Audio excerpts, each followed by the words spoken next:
Alam nyo na, White Mesa. So gagawa na naman tayo ng isang reaction video.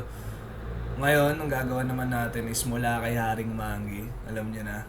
Title nito is Lagpas Isang Taon. So, ine-expect ko kaya ang title nito is Lagpas Isang Taon dahil karamihan naman siguro alam na, lalo na yung mga nakasubaybay sa Philippine hip-hop scene or Philippine hip-hop music, alam nyo na nakulong si Haring Mangi.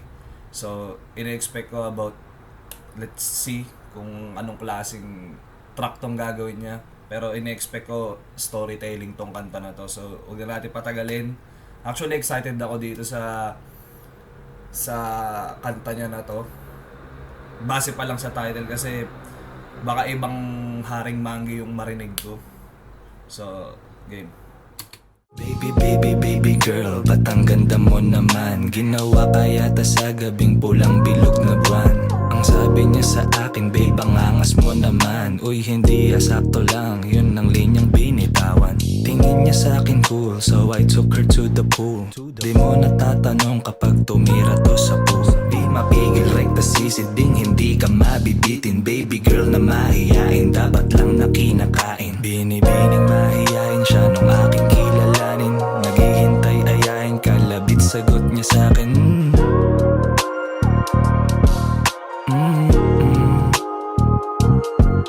Binibining mahiyain siya nung aking kilalanin. Naghihintay ayain, kalabit sagot niya sa akin.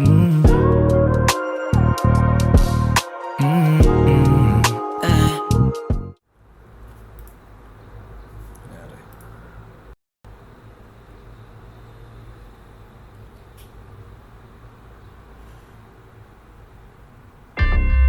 Panginoon, Ikaw po ang pinakamakapangyarihan sa lahat, pinakamapagmahal at pinakamaawain.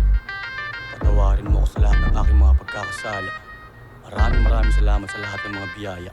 Patuloy niyo po akong bigyan ng karunungan, kaalaman at pag-iintindi. Lagpas isang taon, akong nakakulong. Sabi ko tulungan mo po ako, Panginoon.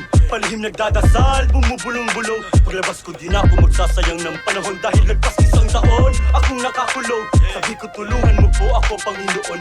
Palihim nagdadasal, bumubulong-bulong. Paglabas ko di na ako magsasayang ng panahon. Tinuruan ako ng Diyos paano magpakumbaba. Nagawa ko magtiis sa oras ng walang-wala. Natutunan na pahalagahan lahat ng biyaya. Kundi dahil sa Diyos lahat to ay hindi ko kaya. Ginamit ang Diyos rehas para ako'y iligtas. Galing sa dibdib ang bawat salitang binibigkas. Dama mo ba ang sakit na sa mata ko ang bakas? Ilang beses na akala ko ito na ang wakas. Pero dahil pagmamahal ng Diyos sa akin ay wagas, di ako kinaya labanan ni Satanas. Binago ko loob ko, sumunod na ang labas. Kaya ang Haring Mangi migilito malakas. Panginoon, bigyan mo po ako ng pusong puro. Ako ay gabayan, tamang daan iyong ituro. Kasama ko ang Diyos, kaya wag mo ko binabata. Tara samahan mo ko sa aking bagong kabanata. Lagpas isang taon, akong nakakulong. Sabi ko tulungan mo po ako, Panginoon. Palihim nagdadasal, bumubulong-bulong. Paglabas ko di na ako magsasayang ng panahon. Dahil lagpas isang taon, akong nakakulong. Sabi ko tulungan mo po ako, Panginoon. Palihim nagdadasal, bumubulong-bulong. Paglabas ko di na ako magsasayang ng panahon. Isip ng strategiya, ang pera ay kukuhain. So, dun muna tayo, no? Actually, hindi ko una pa lang sasabihin ko na solid mismo tong kanta niya na to. Kasi, ang ini-expect ko sa kanya, hindi, kasi base nga dun sa title din, parang somehow ini-expect ko na seryoso yung topic niya dito. Pero at the same time, alam naman natin yung mga previous na nilabas niya mga kanta like 2 years ago is like more on alam niyo yun, sabihin na natin more on for clout, tsaka talagang karamihan is ang tingin ng tao sa kanya is komedya. Huwag na tayo magpaka-plastic dito, alam niyo naman tayo dito sa White Mesa, no? So, ang naging tingin sa kanya ng tao kasi nung mga panahon na yon, nung nakilala yung Haring Mangi, is para siyang katatawanan o hindi siya sineseryoso ng mga tao. Pero sa mga hindi nakakaalam, actually sobrang solid nito nung panahong Miguelito malakas siya. Kung napakinggan niyo yung track niya na Dang Bangis, sobrang layo. Kung napakinggan niyo yung mga kanta niya nung una bago siya makilalang Haring Mangi, talagang solid din yung mga kanta na ito ni Mangi, no, ni Miguelito Malakas. Talagang ano siya, isang talented na artist din to kung di nyo, kumbaga sa mga hindi lang nakakaalam. Kasi nung nakilala siya, more on parang ginawa siyang meme eh. Alam niyo yun. Pero para sa akin, isa to si Mangi sa mga talented na artist nung, let's say, yung mga, kumbaga yung possible na artist nung mga panahon ng, ewan ko, siguro mga year 2020 siguro, nung narinig ko yung Dang Bangis, ewan ko kung late ko na napakinggan yung Dang Bangis, pero nung napakinggan ko yun siguro mga 2020. Kasi naalala ko nun, nasa Yanggan siya nun eh, ang alam ko eh. Nasa Yanggan si Miguelito Malakas. So it speaks volume doon na isipin nyo na lang na para mapasok ka sa grupo ng Yanggan, kumbaga, na-recognize yung talent mo as a rapper or as an artist, no? Kasi alam naman natin na yung Yanggan is isa sa mga kilalang record label ngayon sa Pinas when it comes to hip-hop music. So, ang alam ko kasi nung panahon na yun, nung si Shanty Do, parang actually kung nagkataon nga na nagtuloy-tuloy yun, baka nauna si Miguelito Malakas sumikat kaysa kay Hail Mary sa Yanggan, eh. Parang ganun. Yun yung pagkakaalam ko nung mga panahon na yun. Kasi si Hail Mary parang or pwedeng sabay silang sumikat ni Miguelito Malakas, parang ganun. Pero yun nga, search nyo na lang yung dating mga kanta ni Haring Mangi. Sobrang solid din ito. Ngayon, balik tayo dun sa kanta niya. Unang-una gusto ko yung sinabi niya na, actually, feeling ko more on na-humble si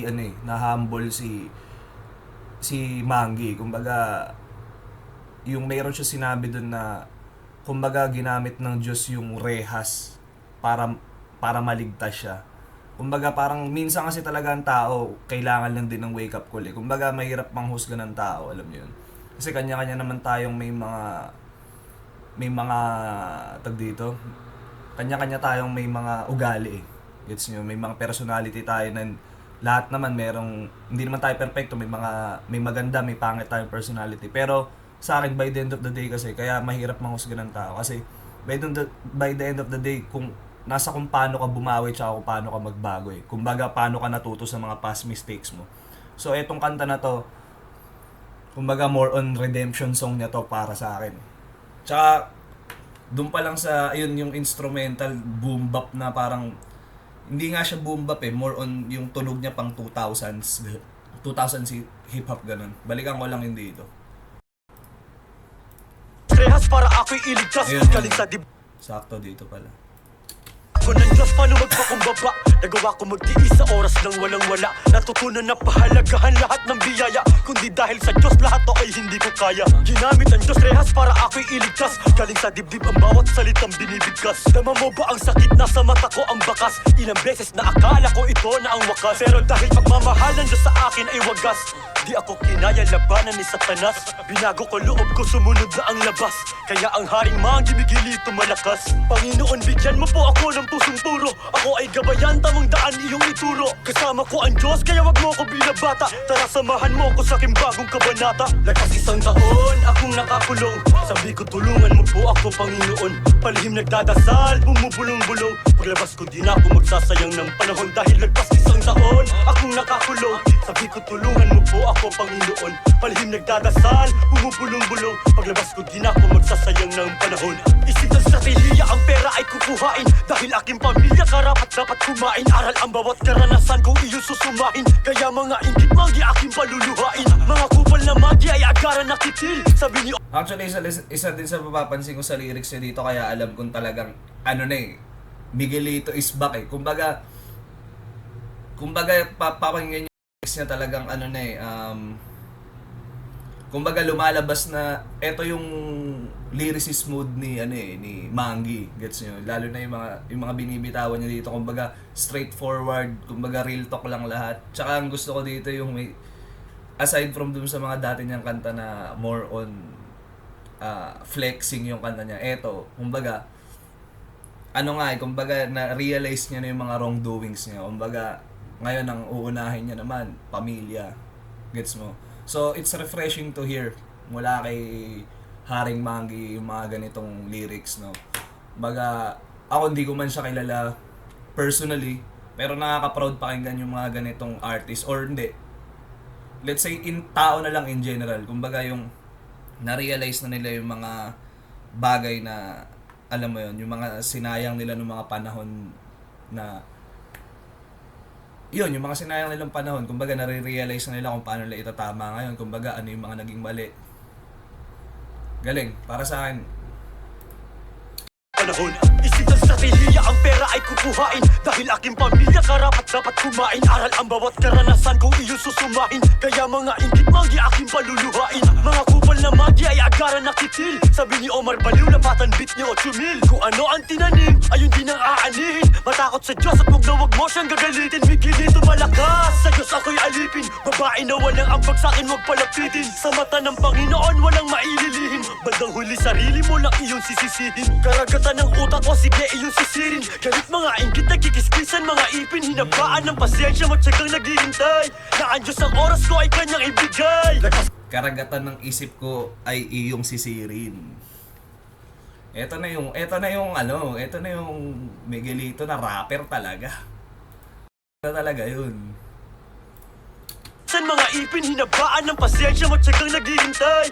Na ang Diyos ang oras ko ay kanyang ibigay. Lakas isang taon, akong nakakulong. Sabi ko tulungan mo po ako, Panginoon. Palihim nagdadasal, bumubulong-bulong. Paglabas ko di na ako magsasayang ng panahon. Dahil lakas isang taon, akong nakakulong. Sabi ko tulungan mo po ako, Panginoon. Palihim nagdadasal, bumubulong-bulong. Paglabas ko di na ako magsasayang ng panahon. Unahin lagi ang Diyos, pera kaysa above. Tutumbang lumalaban kaysa Di ba pa? Actually, naninibago nga ako sa kanya eh. Ito yung lyrics niya dun na unahin pera Diyos kaysa above. Kasi kumbaga compare nyo sa mga previous tracks niya, di ba? Parang ano na talaga, kumbaga ito na yung siguro for me sa nakikita ko dito sa kanta na to, ito na yung matured version ni Haring Mangi. So ako ine-expect ko yung mga mabuhay ng duwag. Unahin lagi ang Diyos, pera kaysa above. Tutumbang lumalaban kaysa mabuhay ng duwag. Unahin lagi ang Diyos, pera kaysa above. Tutumbang lumalaban kaysa mabuhay ng duwag. Unahin lagi ang Diyos, pera kaysa above. Tutumbang lumalaban kaysa mabuhay ng duwag. Lakas isang taon, akong nakakulong. Sabi ko tulungan mo po ako, Panginoon. Palihim nagdadasal, bumubulong-bulong. Paglabas ko di na ako magsasayang ng panahon. Dahil lagpas isang taon, akong nakakulong. Sabi ko tulungan mo po ako, Panginoon. Palihim nagdadasal, bumubulong-bulong. Paglabas ko di na ako magsasayang ng panahon. Lagpas isang taon, akong nakakulong. Sabi ko tulungan mo po ako, Panginoon. Palihim nagdadasal, bumubulong-bulong. Paglabas ko di na ako magsasayang ng panahon. Dahil lagpas isang taon, akong nakakulong. Sabi ko tulungan mo po ako, Panginoon. Palihim nagdadasal, bumubulong-bulong. Paglabas ko di na ako magsasayang ng panahon.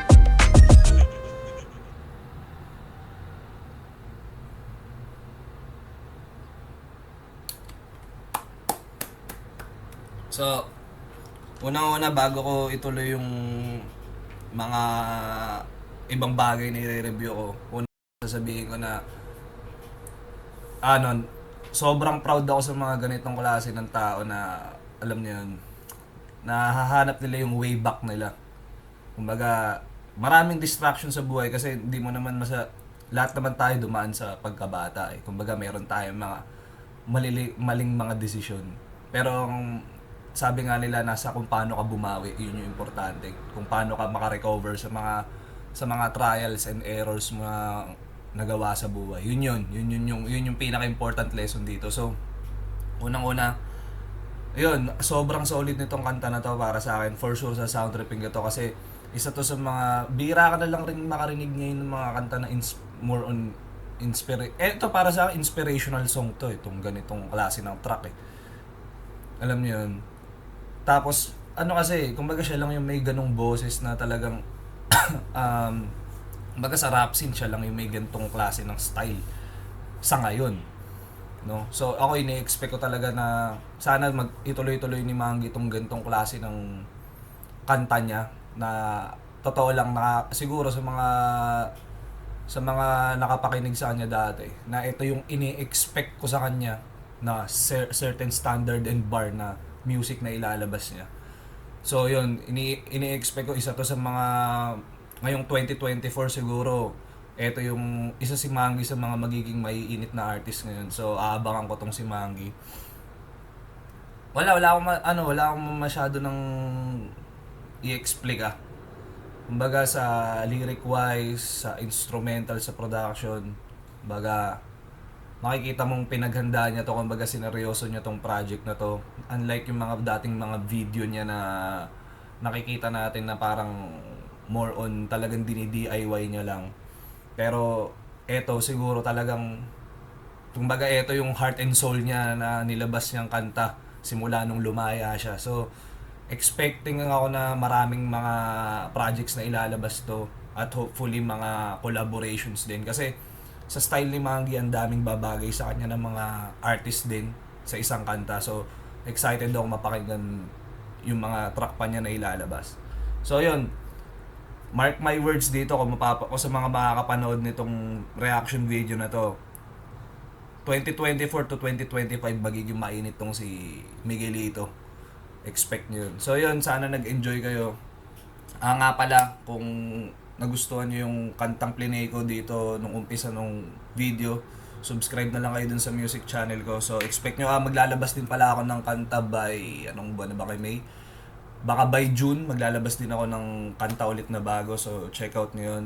Lahat naman ng mga kanta ko nasa Spotify din. So yun, God bless sa lahat.